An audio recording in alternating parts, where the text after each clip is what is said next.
Hello, thanks for joining me, astrologer Patrick Arundell, for your March 2021 horoscope forecast. This is for the Sun or the Ascendant. If you've yet to subscribe to my channel, I'd be honoured if you did so now. So please click or tap on the bell notification symbol, because this means that every time I drop a video, you will get a notification of it. Now, if you'd like to chat with me personally about your unique situation, please see below. You can see my list of testimonials and range of services for my one-to-one readings, which I use Zoom or Skype to carry out.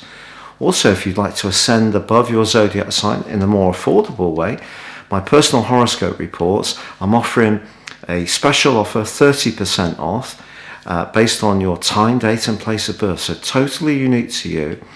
And again, please see below for more information. Hello Aries, and welcome to your March 2021 forecast. This month begins with the Sun, Venus and Neptune all in a very tranquil part of your situation. Ideal for any kind of healing or self-analysis. If you're lucky enough to be able to visit anywhere that there is water, be it the sea, a lake, a river, a stream, it's going to be incredibly uplifting to you in these early days of the month. But also your ruler Mars is going to be especially dynamic in March, and it starts to really strut its stuff from the 4th when it moves into a very quick moving part of your situation, the sign of Gemini.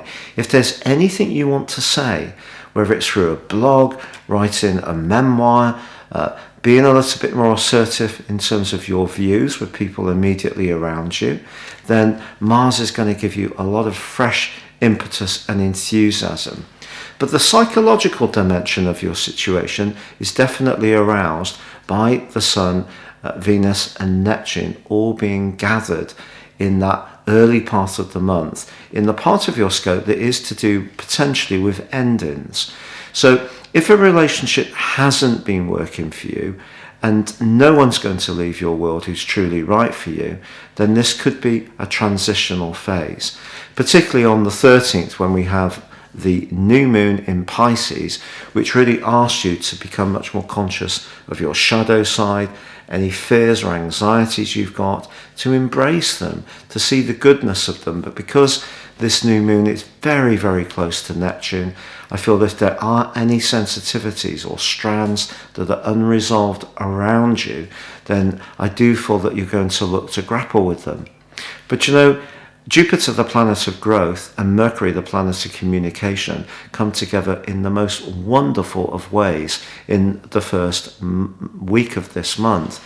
So if you're wanting to really set your long-term intentions, perhaps preparing for when the Sun enters your sign on the 20th, on the spring equinox, and we get the start of the new astrological year, then I think that a new moon is going to help you, along with that conjunction between Mercury and Jupiter, which is very much to do with thinking about your hopes, your aspirations.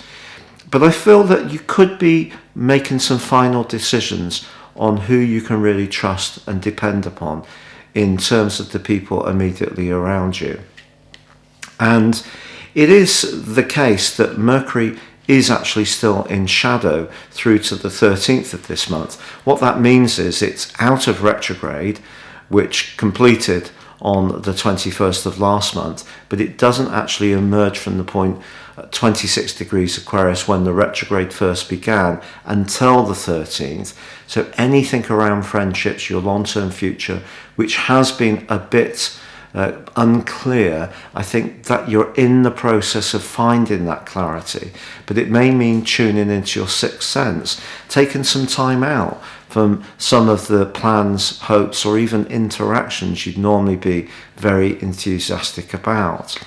Now, right at the heart of this month, from the 16th through to the 21st, Venus is forging a very deep link with Pluto. So whether it's working behind the scenes on a financial or business matter, or it is thinking very deeply about the value of one particular involvement.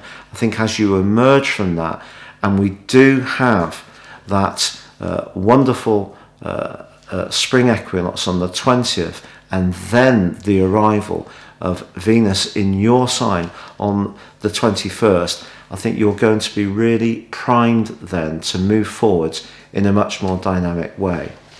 Now, I have to tell you that Venus technically is not at its best in your zodiac sign.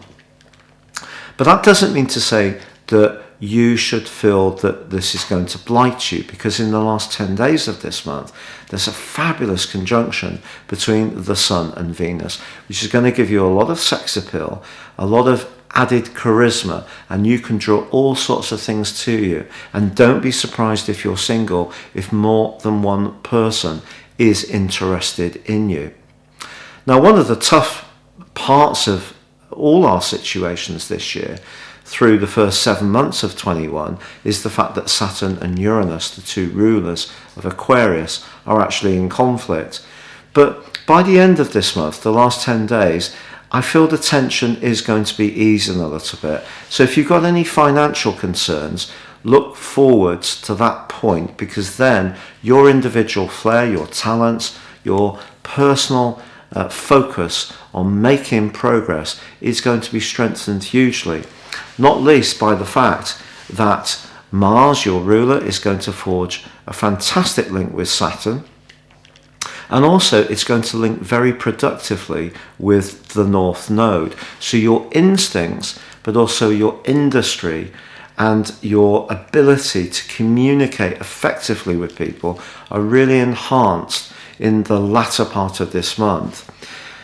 Now, it is true that the full moon on the 28th in your opposite sign is also embracing the energies of Venus in an opposition. I just think that this means that relationship matters are really going to be unavoidable for you.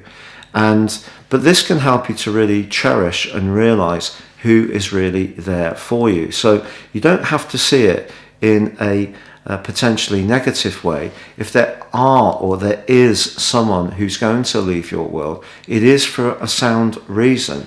They haven't been able to honor you in the way that you deserve and need. So see this month, Aries, as a time to really gain your inner spiritual clarity in the first phase of the month, which is going to be supported hugely by that fabulous new moon on the 13th. So if you do something like book for a retreat, even if it's not possible to go because of COVID, book for a retreat later in the year, go on those walks into nature near water, do anything you can do to clean, cleanse and ease your system of any stresses and strains. That's preparing you ready to fire forwards. You're almost like a catapult being pulled back, reaching a point of tension, and then from the 20th you're really going to fire forwards in such a tremendous way. And even you are going to be surprised and delighted by the developments in the latter part of this month, when you really can show people just how dynamic, capable and creative that you can truly be.